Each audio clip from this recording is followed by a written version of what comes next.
ఈ కాంగ్రెస్ హుకుమత్ అప్పట్లో బాగుండే. ఇప్పుడు రేవంత్ రెడ్డి వచ్చి అంతా జనగణం చేసేసిండు. రైతులకు బాధ పెడుతుండు. అంతా ఊరోళ్ళంతా గెలిపించారు. హైదరాబాద్ అయితే ఒక్క ఓటు వల్లే. ఇప్పుడు అది పింఛన్ అన్నాడు, పింఛన్ వల్లే. ఆరు వాగ్దానంలో ఏం చేసిండమ్మా? ఆ బస్సు తీసేస్తానంటే ఇక రేపెల్లుండి ఆ 2000 ఇస్తుండు. 4000 పింఛన్ అన్న 2000 ఇస్తుండు. మళ్ళీ రైతు బంధువులు వాళ్ళకి ఏం చేస్తలేవు. ఊళ్ళో పండి వాళ్ళు ఇష్టం వచ్చినట్టు రేవంత్ రెడ్డి బాగా తిడుతుండు, బూతు మాటలు. ఆ?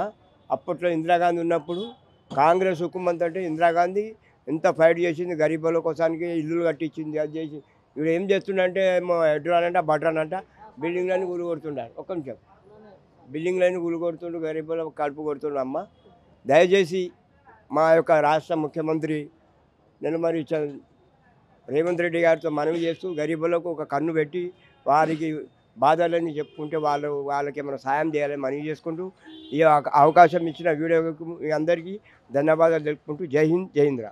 కాదే ఇప్పుడు దానం నాగేందర్ ఇప్పుడు మీ కాన్స్టిట్యున్సీ ఎమ్మెల్యే ఆయన ఇప్పుడు బీఆర్ఎస్ పార్టీ నుంచి గెలిచి కాంగ్రెస్ పార్టీలోకి వెళ్ళిండు. దాని గురించి ఏం మాట్లాడుతావు? ఆయన 3 పార్టీలు చేంజ్ చేసిండు. ఫస్ట్ ఆసిఫ్ నగర్కి వెళ్ళి కాంగ్రెస్కి వెళ్ళి గెలిచిండు, పీజీఆర్ పున్నాన్న. మళ్ళీ దాని తర్వాత ఏం చేసిండు, తెలుగుదేశంకి వెళ్ళి గెలిచిండు. మళ్ళా ఖైరతాబాద్కి టీఆర్ఎస్కి వెళ్ళి ఎమ్మెల్యే గెలిచిండు. మళ్ళీ ఏం చేసిండు, మళ్ళీ కాంగ్రెస్ పోయిండు. ఇప్పుడు మళ్ళీ బై ఎలక్షన్స్ పెడతారంట కదా, దానం నాగేందర్ గెలిచే అవకాశం ఉందా? ఆ భగవంతుని చేత ఉంది. గురు బ్రహ్మ గురు విష్ణు గురుదేవ మహేశ్వర గురు సాక్షా పరబ్రహ్మ తస్మై శ్రీ గురు నమః. అన్న నేనేం చెప్పను, నేను బతుకుంటే చెప్తా, పోతే చెప్పా. పుట్టినప్పుడు మరణం తప్పదు. గాడ్ ఈజ్ గ్రేట్ అన్నాడు.